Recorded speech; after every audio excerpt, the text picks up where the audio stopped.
मैं doctor Vinay Singh Yadav, associate professor, राजकीय महाविद्यालय बहरोड अलवर, आपका इस कक्षा में स्वागत करता हूं। और अब तक हमने प्लेटो और अरस्तू के महत्वपूर्ण विचारों का अध्ययन किया है। कभी कभी परीक्षा में दोनों के बीच में तुलना पूछ ली जाती है, या सरल शब्दों में कहें तो अरस्तू के ऊपर प्लेटो का क्या प्रभाव रहा है, ये पूछ लिया जाता है। खासकर जो एमए प्रीवियस के और एमए फाइनल के जो ऑप्शनल पेपर रखते हैं बच्चे, उनके लिए ये महत्वपूर्ण है टॉपिक कि अरस्तू के ऊपर प्लेटो का क्या प्रभाव रहा है। आपको ये भली भांति इस चीज़ का ज्ञान है कि अरस्तू जो है प्लेटो के शिष्य थे और उनकी जो अकादमी थी उनमें उन्होंने अध्ययन किया था। प्लेटो तथा अरस्तू प्राचीन यूनान के दो महानतम राजनीतिक विचारक हैं, और अरस्तू प्लेटो का महान शिष्य है। तो इस संदर्भ में फोस्टर एक विद्वान है, उनका ये कहना है कि अरस्तू सबसे बड़ा प्लेटोवादी है, और प्लेटो का जितना गहरा प्रभाव उसके ऊपर पड़ा है उतना इसके अतिरिक्त शायद ही किसी अन्य का पड़ा हो। अब अरस्तू के ऊपर प्लेटो का क्या और कितना प्रभाव पड़ा, अथवा दोनों के राजनीतिक विचारों में क्या संबंध है, यह यूनानी राजनीतिक विचार के इतिहास का एक महत्वपूर्ण प्रश्न है। परंतु इस प्रश्न के विषय में भारी मत विभिन्नता पाई जाती है। एक तरफ ये कहा जाता है कि प्रत्येक विचारक या तो प्लेटोवादी होता है या अरस्तूवादी होता है। अब इस कथन का क्या तात्पर्य है? इसका स्पष्ट अभिप्राय यह है कि दोनों राजनीतिक विचार के राजनीतिक उत्तरी ध्रुव और दक्षिणी ध्रुव हैं। वहाँ दूसरी ओर अरस्तू को सबसे बड़ा प्लेटोवादी कहकर पुकारा जाता है। स्वयं प्लेटो ने भी अरस्तू के विषय में दो विभिन्न मत अभिव्यक्त किए हैं। एक बार उन्होंने अरस्तू को अपनी अकादमी की प्रज्ञा का साकार रूप कहकर प्रशंसा की थी, तो एक अन्य स्थान पर वो उसकी आलोचना करते हुए कहा था, अरस्तू की आलोचना करते हुए प्लेटो ने कहा कि अरस्तू उस घोड़ी के बच्चे के समान है जो कि अपनी माँ का दूध पी लेने के बाद उसी को लात मार देती है। अब वास्तविक बात यह है कि दोनों प्रकार के जो कथन हैं, इन कथनों में सत्य का अंश मौजूद है। ये सत्य है कि अरस्तू के ऊपर अपने महान गुरु का बड़ा प्रभाव पड़ा है, और ये भी सत्य है कि वो अपने गुरु का अंध भक्त नहीं था। उसकी तर्क प्रधान बुद्धि और वैज्ञानिक प्रतिभा उसे किसी का भी, चाहे वह प्लेटो ही क्यों ना हो, अंधानुकरण की अनुमति नहीं दे सकती थी। यहाँ हम इन दोनों महान विचारकों के विचार में क्या समानता है, क्या विषमता है, दोनों का अवलोकन करेंगे। सबसे पहले हम ये जानने की कोशिश करेंगे कि अरस्तू और प्लेटो के बीच में क्या साम्यता है। तो इसमें बहुत सारे विद्वानों ने इनके बीच में साम्यता के बारे में लिखा है। हम उद्धृत कर सकते हैं बारकर के कथनों को, और उन्होंने कहा है कि यद्यपि पॉलिटिक्स की रचना अरस्तू ने की और उसकी अपनी दर्शन योजना द्वारा उसकी विषम सामग्री को श्रेणीबद्ध किया, किंतु उसकी विषय सामग्री का एक बहुत बड़ा अंश उसे प्लेटो से मिला था। ऐसे हम सेबाइन के शब्दों को उद्धृत कर सकते हैं। सेबाइन ने लिखा है कि अरस्तु प्लेटो का अत्यधिक ऋणी है, और वो कहते हैं कि अरस्तु का राजनीतिक आदर्शों का सिद्धांत उस नींव पर आधारित है जो कि उसे स्पष्ट प्लेटो के साथ अपने संसर्ग में मिली थी। ऐसे ही हम डनिंग के कथन को उद्धृत कर सकते हैं कि प्लेटो द्वारा जिन विचारों का सुझाव, संकेत या दृष्टांत के रूप में विकसित किया गया, उन्हीं की विवेचना करने का कार्य अरस्तु ने किया है। तो संक्षेप में हम ये कह सकते हैं कि उनके विचारों में भी कुछ साम्यताएं थी, जिसके आधार पर उपयुक्त जो विद्वान हैं उन्होंने अपने ऐसे विचार व्यक्त किए। तो समानताएं देखेंगे तो उसमें कुछ पॉपुलर टॉपिक हैं, जैसे राज्य एक स्वाभाविक समुदाय।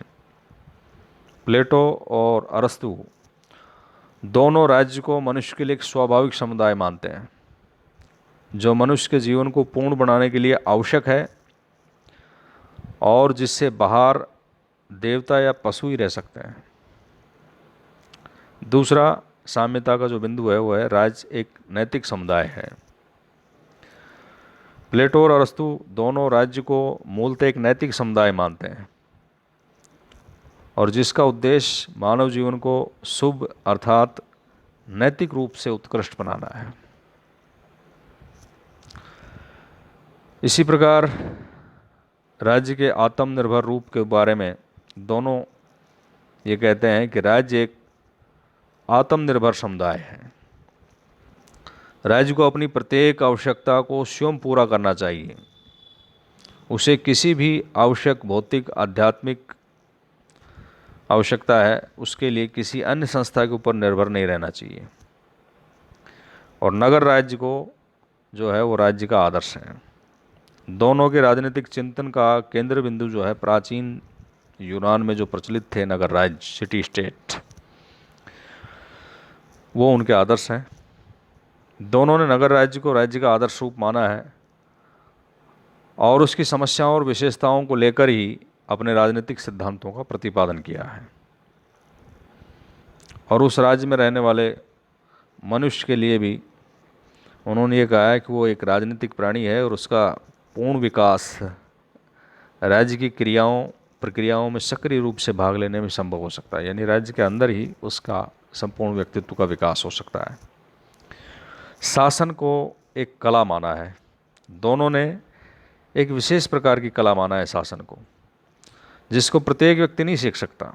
अतः शासन करने का जो अधिकार है समाज में कुछ विशिष्ट व्यक्तियों के हाथों में ही होना चाहिए।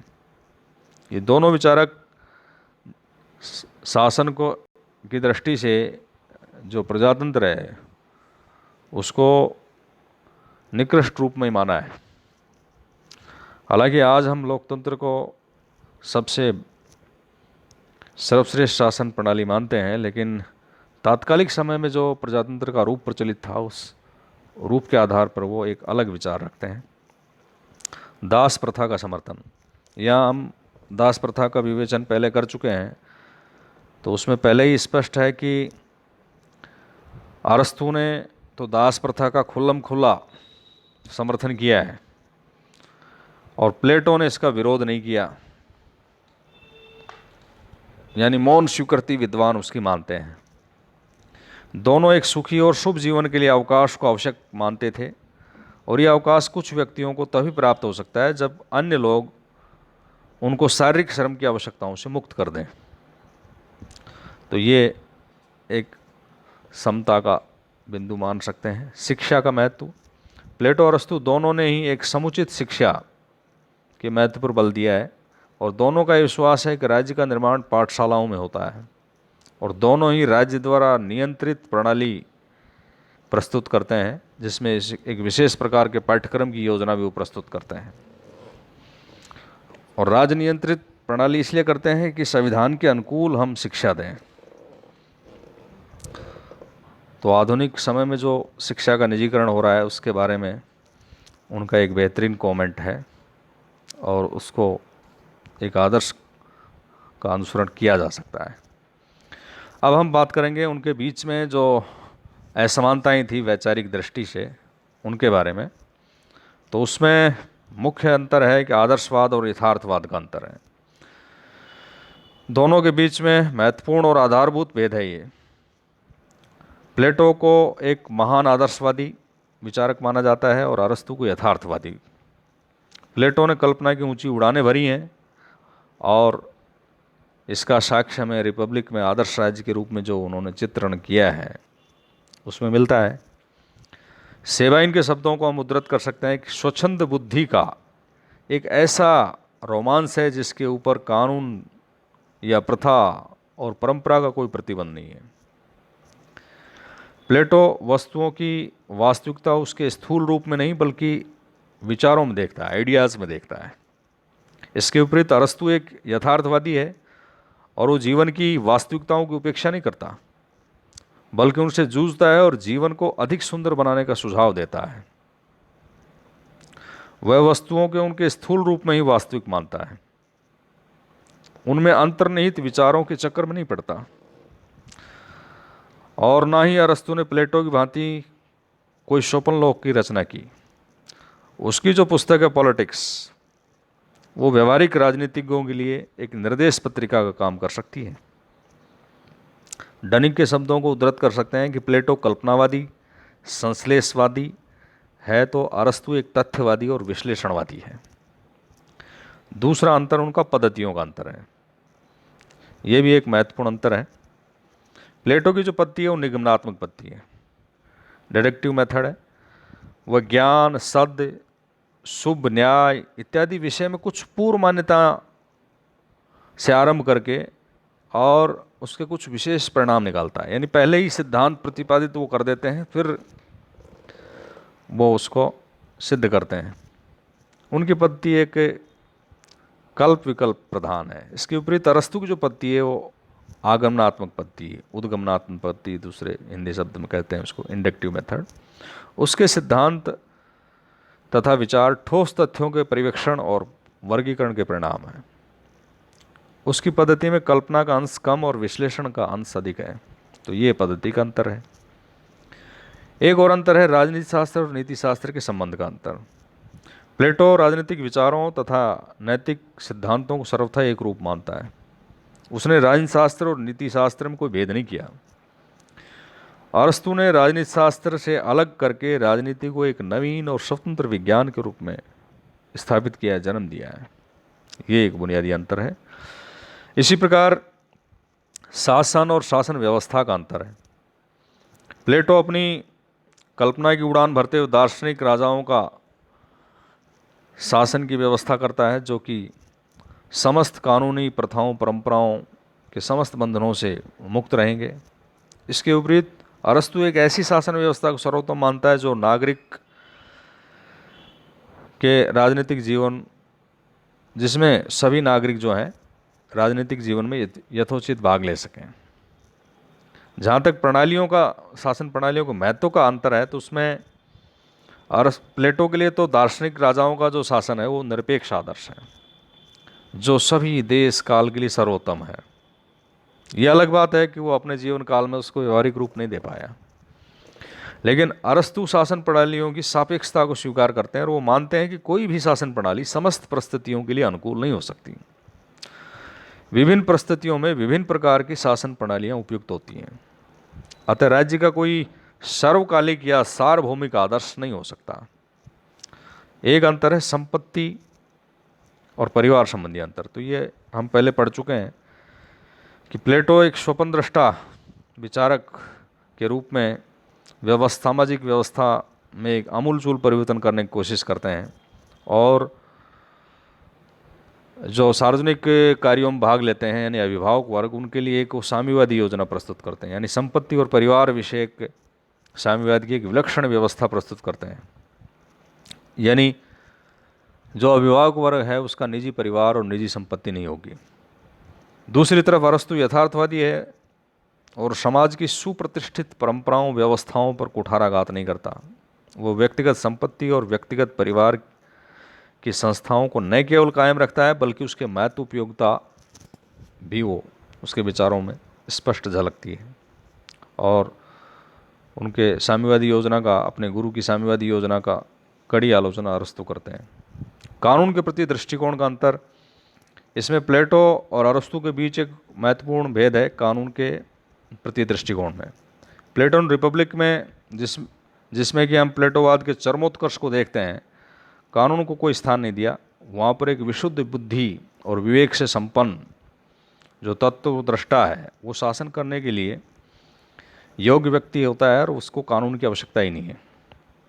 लाज में उसने कानून की प्रतिष्ठा अवश्य की है, किंतु वहाँ भी वह मानव दुर्बलता के साथ एक रियायती प्रस्तुत कर रहे हैं। किंतु अरस्तु कानून के महत्व को पूर्णतः स्वीकार करते हैं और उसके लिए कानून एक आवश्यक बुराई नहीं बल्कि सामाजिक हित का सर्वोपरि साधन है।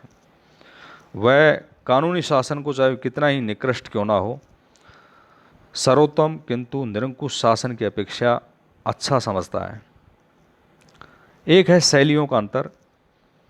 हम पहले स्पष्ट कर चुके हैं कि प्लेटो एक स्वप्न दृष्टा है और एक राजनीतिक आदर्श हमारे सामने वो प्रस्तुत करते हैं, तो एक अत्यंत कल्पनाशील और स्वच्छंद बुद्धि की सृष्टि है। अतः उसकी शैली में काव्यात्मक सौंदर्य हम देखते हैं। दूसरी तरफ अरस्तु की जो प्रवृत्ति है वो वैज्ञानिक होने के साथ साथ शैली जो है तथ्यात्मक और विश्लेषणात्मक है। उसमें उपमाओं रूपकों का वह वैभव, माधुर्य, शब्द चमत्कार नहीं है जो रिपब्लिक को संसार का एक महानतम ग्रंथ बना दिया है।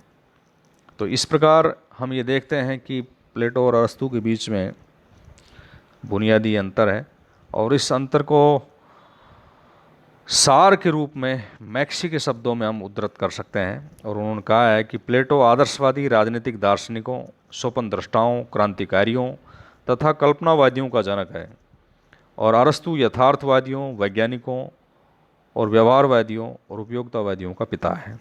तो इस प्रकार प्लेटो और अरस्तु के बीच में ये बुनियादी अंतर हैं।